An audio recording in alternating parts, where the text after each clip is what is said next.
Mostly in the private sector, you will see a willingness, and these programs are primarily designed by procurement within Okay. these large enterprises. There's the agreed fee, right? You've had that negotiation, agreed on pricing, and their goal in that regard is to get the pricing as low as it possibly can be. That's the end goal for them of every negotiation point that you discuss with them. Mhm. And then there's, okay, when does the trigger point for the payment window actually start?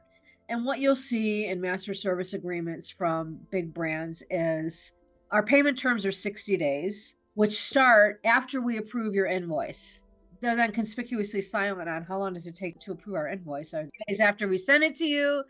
So you can count on an easy 30-day stretch between when you send the bill and when they approve the bill, and then the payment window starts, and you're sketching it out even over an even longer period of time.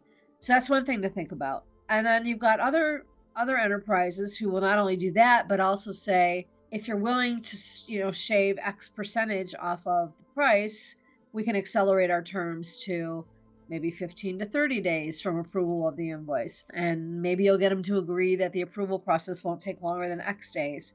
So most agencies are great about deciding what their line in the sand is about terms, in terms Okay. of, we need our money from within X days of when we send you the bill. That's what we're usually thinking when we send an invoice out as a professional services firm. So you need to keep that line in the sand in mind when you look at the language that's being presented to you. It's easier when you've got your own MSA, and I'm a strong advocate for that. I know, as you know, you can dispense of all of the voodoo, if you will, and be more simple and plain about what your payment terms are. So I'm not saying it's not navigable, but you have to have a closer set of eyes on a client provided MSA when it comes to the payment terminology, because there are going to be things in there that you may not be thinking about at the upstart that will impact your cash flow. I mean, you'll get your money eventually. It's just the amount of time it's going to take you to get it that is the hassle for agencies, causes the heartburn.